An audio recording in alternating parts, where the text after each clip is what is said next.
This is Unit 1, Space Needs a Scope, and in this lesson we will talk about distance, neighborhood, and spatial interactions.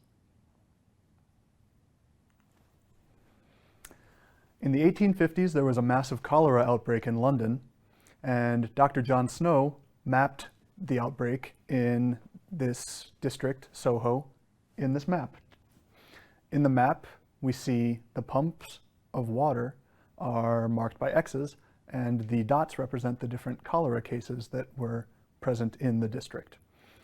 Now, when he mapped this, he didn't realize it at the time, but he was basically demonstrating Tobler's first law, that near things are more related to far things. We see here, around the pump by Broad Street, that the majority of cases of cholera are represented in the map.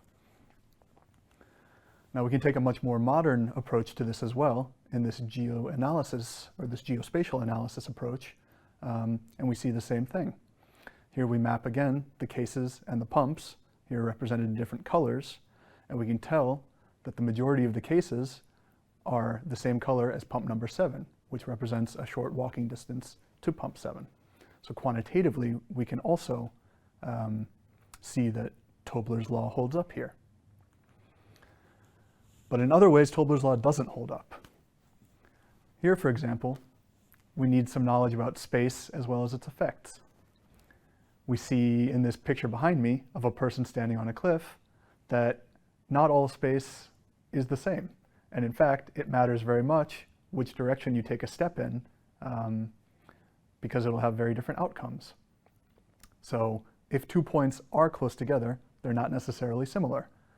You know, if the person takes a step forward, they'll end up in the water, and 1 step backwards, they'll still stay on land. This brings us to talking about distance and neighborhoods. In this graphic here, we see a Cartesian coordinate system with points that have an x distance and a y distance. They also have a distance between each other. And when we talk about the points as a whole, we can draw neighborhoods around them. A neighborhood is also represented by the word topology. Now, we can show this for any number of points. Here we see multiple setups of different numbers of neighbors and different distances of the neighborhood to define different categories and relationships to one another. Distance and scale also matter. Here, we see an economic geography example of different dots that represent different types of people in a certain setting.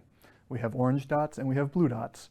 In this top picture, there's a very low preference, which is in the 5% range. Now in a slightly different setting, we see that a 73% preference makes the neighborhoods and the similar colored dots much more clearer, that they come closer together. But what about proximity?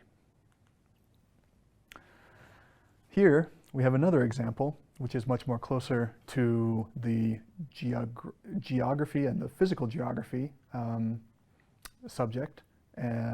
These dots in the map to my left represent measurement stations for precipitation in Switzerland.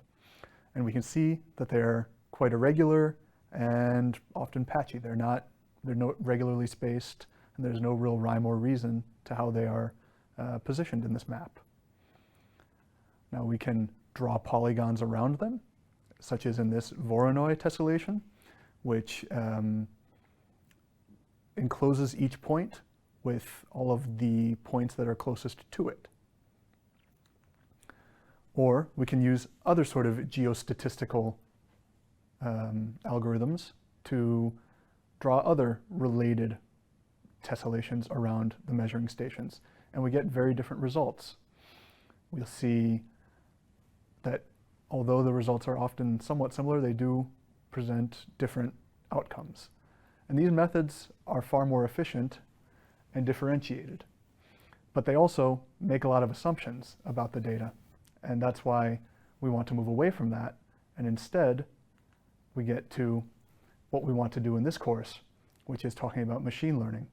Here we see similar, or rather the same data, but using machine learning principles to map them, and the machine learning algorithms that require fewer assumptions actually means that we are learning from the data, not just using the data to make predictions. And that is where we want to head in this course.